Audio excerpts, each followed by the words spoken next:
till when they embarked to voting for the motion. And I'm now joined by the Member of Parliament, Mukurweini, Honorable Kaguchia. Thank you very much for joining us here on KTN News.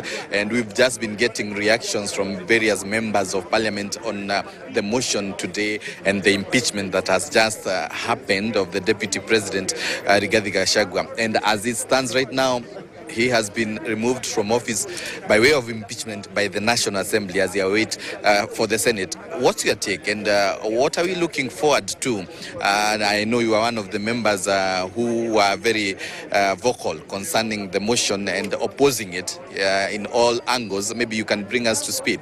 Yeah, today what has happened today is the confirmation of the grounds of impeachment for the Deputy President, Rigathi Gachagua, in the National Assembly. And so today is not the impeachment per se. The impeachment should and must happen at the Senate.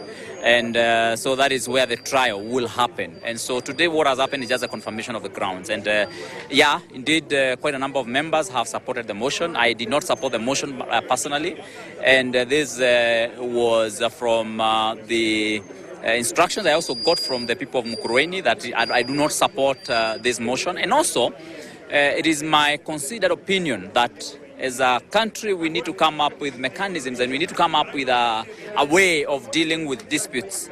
Because, truth be told, this issue has not been so much about the grounds that are being laid. This issue is much more of a political scenario. It's a political issue that has happened in our country, whereby the leaders have kind of fallen apart and they can't agree. There's some misunderstanding. And for that reason, I believe that we need to come up with a way that in future we can be able to resolve these kind of disputes. Our constitution under the Article 159 provides for the alternative dispute resolution mechanism. And in that manner, it means that we don't have to go to these extremes where we are going to the courts or where we are going to the National Assembly or the Senate to remove an individual from a political office where they were elected. Instead, we need to have a round table where we can have a way of agreeing, a way of reconciling, a way of bringing the warring parties together. Because the moment we open this route of impeachments, then of course it can really get out of hand. And we may end up having a scenario like what we're having in the county assemblies, where by now we are talking of about almost 5, 6, 7 governors who have been impeached and their deputies.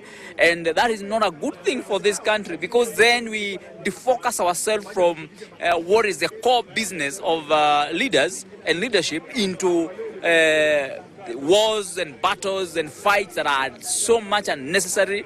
We get so distracted from serving the public. We get so distracted from giving services to the people, and that is not a good thing for a country for its prosperity. Right. We can't be a country of impeachment every day. Right, and the motion, of course, moves to the Senate in the next 2 days. The Speaker, Moses Wetangula, has to inform Amason Kingi about the motion in the next 2 days.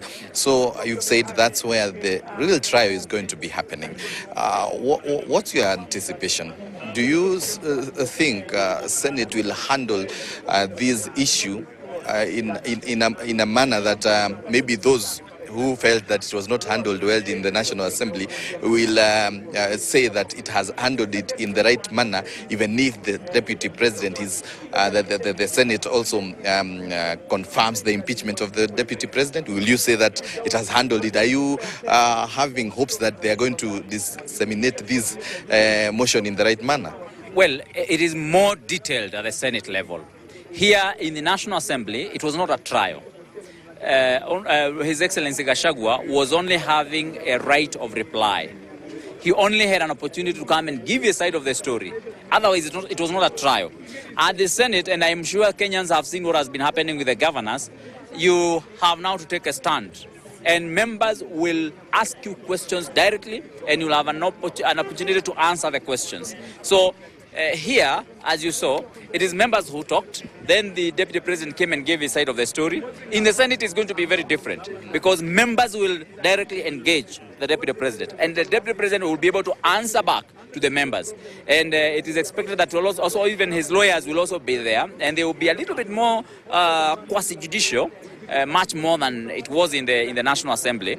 And so I expect that there will be more thorough job at the Senate level. As many members have been able to see what has been happening with the governors, it will be much more thorough and more deeper than it was here.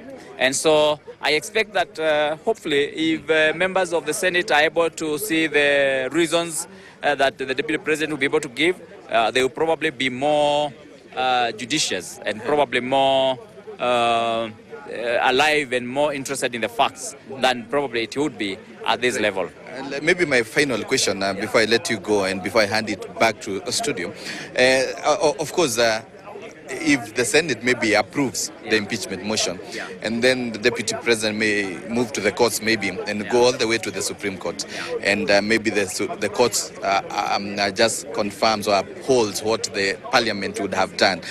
What kind of a scenario are we looking at in this country? Well, it would be the last nail on the political career of the Deputy President, should that happen. And that is why the Deputy President will need to be quite calculative in whatever decision he makes from here. If he is still interested in running for office and being active politically. So he needs to be very, very calculative so that if he thinks that things can go haywire at the Senate and then at the courts, then he probably may need to resign. Right. But the way I have looked at him and his posture and his the way he has talked, it's like he wants to go all the way. But that would probably be quite a risk, going all the way to the end. Should the courts find him culpable of, or should they find the process having been done in the right way, then he would probably have to suffer very serious political consequences in his political career. Right. Yeah. Thank you very much, Mheshimiwa Kaguchia, for giving us those insights. I want to finish up with